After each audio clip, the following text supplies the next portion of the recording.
My name is Tyler Flowers. I'm a catcher for the Atlanta Braves. Tyler Flowers with a pinch hit home run. Wanted one since I was a kid. Being the age I am, Fast and the Furious was definitely part of that, but even before that, between the Supra and the RX-7, I just thought they were the most beautiful cars I've ever seen, even more so than Lamborghinis and Ferraris. And when I had the chance to afford one and then be able to build it, I had to jump on it. This one kind of drew my interest. It was a NA, which drew my interest just from it can't be abused because it only has 210 horsepower in it. But also knowing a little bit about the engine, that essentially everything is there to do what I want to be able to do, which isn't 1,200 horsepower or anything. It's, the 500-600 range. And I thought everything was there. It wasn't quite every little thing. Well, we started off with the suspension and getting it set up how I wanted, and then we needed more power. I knew that going into it that I wanted turbo at some point. It was sooner than I thought. I thought I could kind of ride it out for a couple months and just look good, but no, I couldn't. So we did a Boost Logic NAT kit on there to start with. Learned some other things the hard way. Tried to do the R154 swap on it. Being an NA, it came with a weaker transmission. And then the R154 was kind of phasing out around that time. And so ended up to hold the power down, I had to get the newer transmission that comes in the twin turbos, the GetRag V160, which was a big chunk of change, but I knew it was going to last me the life of the car. Then from there, it's just, the little things, fuel pumps and all those other technicalities that, the smart guys tell me, hey, you need this to make sure it's running safe. And that was one of my biggest things with it. Like, I didn't want a power goal of 1,000 or anything. I had no goal going into it. I like the noises of turbos. I love the look of a Supra. I love the stance that I got it to.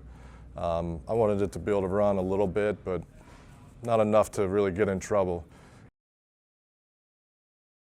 I've always loved the look of wide body Supras, and again, when I started with this car, I had no intention of actually doing a wide body or anything like that, much less thinking I could afford to do it. But I knew I wanted to do something, so I started with a different spoiler on the back, added a front lip, and then I just kind of wanted more, and then, you see some guys at shows with carbon fiber hoods with the latches, and I'm like, man, that looks pretty sweet. I'd like to have that.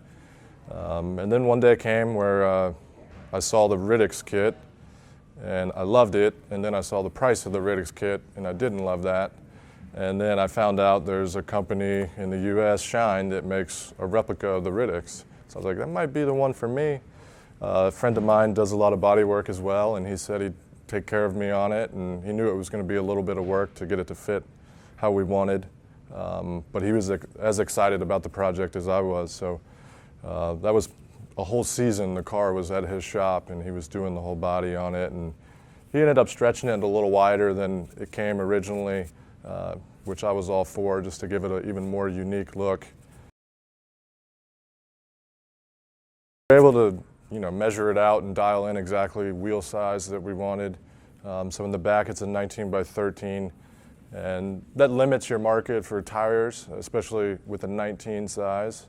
But at the top of my list was a Nitto tire to begin with, so the sizing, performance, and the price of it made it easy for me, and it was kind of a plan from the get-go that they were probably going to be the contender for me to put on the car.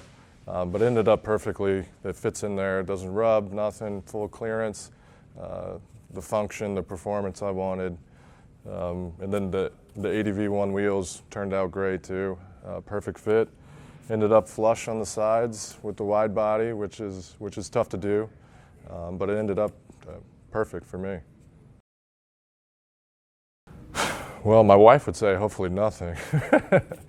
Well, it's always been in the plans to go to the twin turbo engine, which does allow for a little more power, a little easier. Right now, unfortunately or fortunately, I live in the emissions world here in Atlanta. So I'm still running a piggyback ECU on there. So that does limit me a little bit power-wise, but it actually is fine because I'm only at 50,000 miles on the motor, and I just wouldn't feel right changing motors at 50,000 miles. So hopefully I'm going to run it up to 120,000 miles, and then whenever that day comes, do the engine swap and maybe push some more power. But right now I think I'm pretty happy with where it's at, and got everything clean and straight and how I want it, and running how it should, and enough gauges to watch every little parameter. So we'll see. But of course, when I get online next time, I'll find something that I'd like to add to it somewhere and probably figure out how to get that.